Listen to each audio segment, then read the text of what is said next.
Bismillah wa salamu alaykum. Toujours avec l'électrophysiologie, on arrive à notre quatrième partie. Donc, toujours dans les propriétés électriques du cœur, on vient de terminer l'excitabilité. Maintenant, on va parler de l'automatisme cardiaque. Potentiel diastolique ou de repos, soit on dit potentiel de repos, soit potentiel diastolique. Et automatisme cardiaque. Placé en dehors de l'organisme, c'est-à-dire entièrement déconnecté du système nerveux et des hormones, le cœur continue de battre. Cet automatisme mécanique est fondamentalement un phénomène électrique, une dépolarisation cellulaire spontanée. On vient de voir cette dépolarisation spontanée. Maintenant, qui est responsable de cet automatisme et qui peut être responsable de cet automatisme?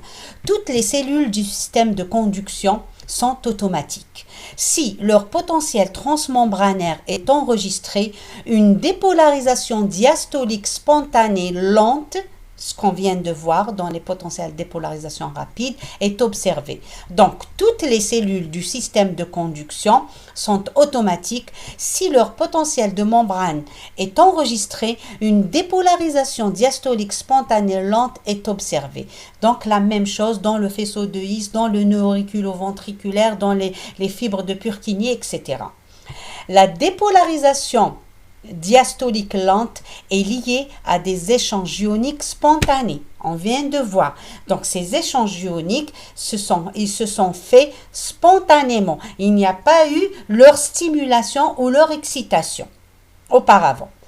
La dépolarisation diastolique lente permet au potentiel membranaire d'atteindre spontanément le seuil de dépolarisation, comme on vient de voir tout à l'heure, par exemple au niveau du nœud sinusal, le seuil de dépolarisation, c'est moins 40 millivolts. Donc, le potentiel de la dépolarisation spontanée, donc le potentiel de repos, entre guillemets, il était à moins 60 millivolts. Donc, je dois atteindre le potentiel seuil à moins 40 millivolts pour qu'il y ait déclenchement du potentiel d'action. Plus la pente de la dépolarisation diastolique lente et forte, plus le seuil de dépolarisation est atteint plus facilement et plus la fréquence de décharge de la cellule cardiaque est accélérée. Donc, on va voir un schéma, vous allez comprendre c'est quoi la pente. Donc, plus la pente de la dépolarisation diastolique lente et forte, plus le seuil de dépolarisation est atteint plus facilement et plus la fréquence de décharge de la cellule cardiaque est accélérée. Les cellules du nœud sinusal présentent l'automatisme le plus rapide. Donc, ils présentent la pente de dépolarisation diastolique lente, elle est plus forte. La pente de cette courbe, de cette dépolarisation diastolique est plus forte et commande donc le rythme cardiaque. Le nœud sinusal est le pacemaker physiologique ou pacemaker vrai. Donc, c'est vrai que toutes les autres cellules du tissu de conduction sont capables d'être automatiques et de générer et de faire la genèse de l'excitation. Mais chez le sujet normal qui n'a pas de maladie, la pente de dépolarisation du nœud sinusal est la plus rapide. Donc, sa dépolarisation va être transmise au nœud sinusal, au tissu de His, Purkinje, etc. C'est vrai qu'ils vont commencer à se dépolariser spontanément, mais tellement l'onde de dépolarisation du nœud sinusal est rapide, elle va atteindre ces cellules avant qu'ils ne terminent leur dépolarisation spontanée.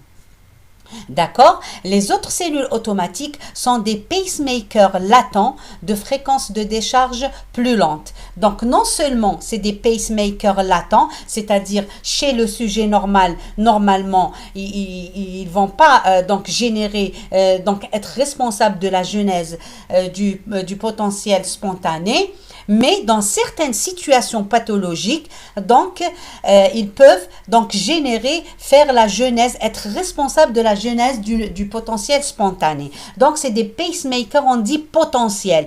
Ils présentent ce caractère de pacemaker, mais quand le nœud sinusal est normal, c'est lui qui est le pacemaker de l'activité rythmique cardiaque.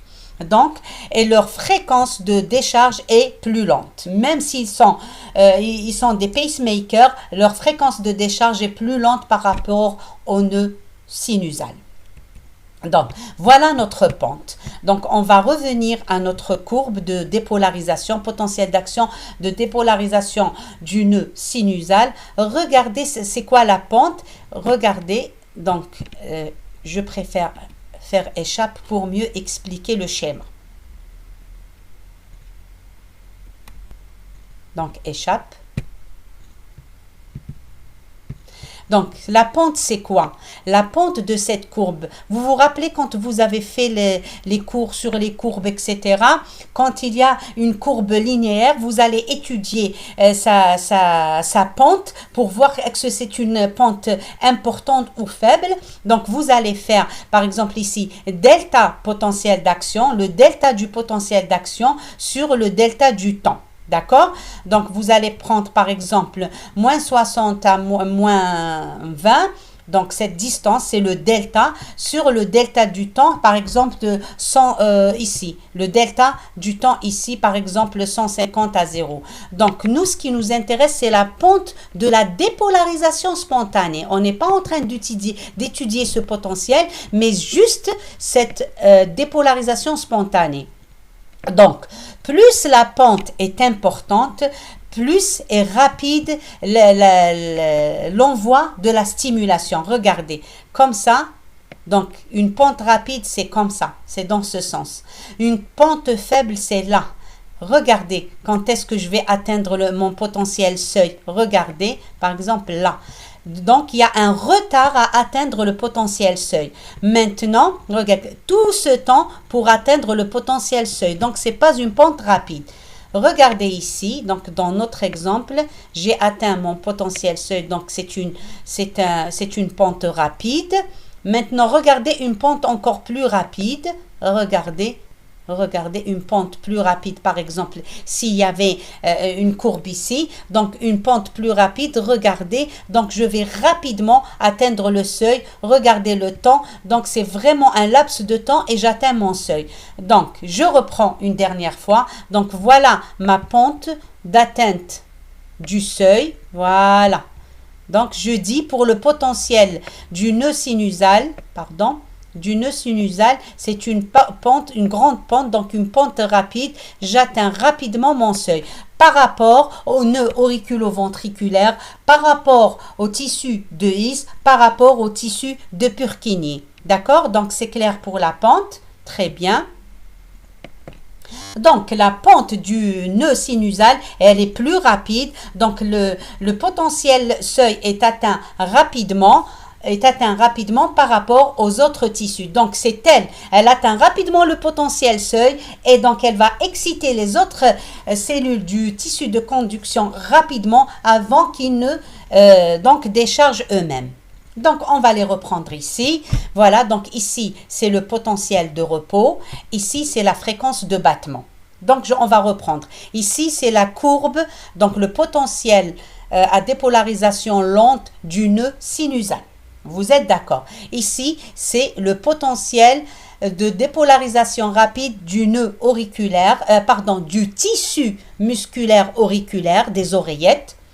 Ici, c'est le nœud auriculo-ventriculaire qui a toujours un potentiel à dépolarisation lente. D'accord? Et ici, le faisceau de His, les branches donc du faisceau de His et le réseau de Purkinje. D'accord? Encore appelé Tawara. D'accord? Donc, on est là. Donc, eux, ils vont avoir une certaine décharge. On va reprendre. Ici, c'est le myocarde ventriculaire. Donc, c'est le potentiel d'action de la cellule musculaire ventriculaire. D'accord? On va commencer par notre premier potentiel. Donc, déjà, le nœud sinusal, son potentiel de repos, donc, il est à moins 60 millivolts. D'accord? Vous êtes d'accord? Donc, sa fréquence de battement est de 100 battements par minute. Donc, c'est une fréquence spontanée. Ici, sans intervention, d'accord? Pardon, je vais prendre mon pointeur. Ici, c'est une décharge spontanée sans l'intervention du système nerveux autonome. On va revoir quand il y a intervention du système nerveux autonome. Donc, le nœud sinusal, son potentiel de repos, plutôt la dépolarisation diastolique spontanée, elle commence donc à moins 60 millivolts, il aura la décharge la plus importante, sans battement, donc sans décharge, sans potentiel d'action, sans décharge par minute. Ici, c'est une fréquence spontanée. On va voir la cellule musculaire auriculaire. Là, c'est le muscle des oreillettes. Son potentiel de repos, il est à peu près de moins 80 millivolts. Donc, c'est une cellule à dépolarisation rapide. C'est du muscle, donc elle est classée dans les cellules qui ont une dépolarisation rapide. Regardez la phase 0 de l'ascension. Et comme c'est une cellule musculaire, regardez, son potentiel de repos, il est stable. Ici, le potentiel de repos, il n'est pas stable, c'est un prépotentiel. On est dans le nœud sinusal. Troisième potentiel d'action au niveau du nœud auriculoventriculaire. Donc, le nœud auriculoventriculaire ou atrioventriculaire, parce que les oreillettes sont encore appelées atrium, les atriums.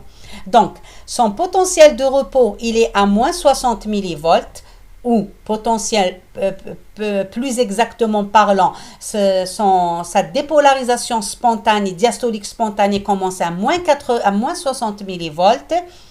Sa fréquence de décharge, elle est de 40 à 5 décharges par minute. Battements par minute, décharge par minute. Donc, vous voyez que c'est le nœud sinusal chez le sujet normal, le nœud sinusal qui a une fréquence plus rapide. Maintenant, on va passer au tissu de conduction. Donc, on va commencer par le faisceau de His, branche de Tawara, c'est-à-dire les branches du faisceau de His et réseau de Purkinje. Leur potentiel de repos ou leur dépolarisation diastolique spontanée commence à peu près à moins 100 millivolts et jusqu'à moins 90 millivolts. Donc, le plus rapide ici, c'est le faisceau de His, moins 100 millivolts à peu près. Donc, regardez leur dépolarisation, leur potentiel de repos, ou plus exactement leur dépolarisation diastolique spontanée. Donc, elle n'est pas stable. Donc, il rentre dans le tissu de conduction comme le nœud sinusal et le nœud auriculoventriculaire. Un potentiel de repos qui n'est pas stable. Ceux-là, donc, ils peuvent décharger à 10-30 battements ou potentiel par minute. Donc, les trois tissus ici, ils ont un potentiel de repos qui n'est pas stable et dans la pente, elle est moins rapide que la pente du nœud sinusal et du nœud auriculoventriculaire. Donc, le nœud sinusal, il a une pente de dépolarisation plus rapide que celle du nœud auriculoventriculaire et celle du nœud auriculoventriculaire est plus rapide que celle de ces trois tissus. Et on va terminer par le potentiel du tissu musculaire ventriculaire. Donc, c'est une cellule à dépolarisation rapide, donc potentiel de repos stable, donc c'est pas une cellule à conduction, elle va pas conduire, donc elle a un potentiel de repos à moins 90 millivolts. Donc, même le faisceau de His, les branches du faisceau de His avec le réseau de Purkinje sont classées dans les cellules, dans les potentiels à réponse rapide parce que leur potentiel d'action, donc ils ont la phase 0 qui est rapide. D'accord? Même si c'est des cellules automatiques, mais leur phase de dépolarisation, elles sont plus rapides. D'accord? Donc, on s'arrête ici. On va se revoir donc dans la prochaine vidéo avec la conduction. Je vous remercie.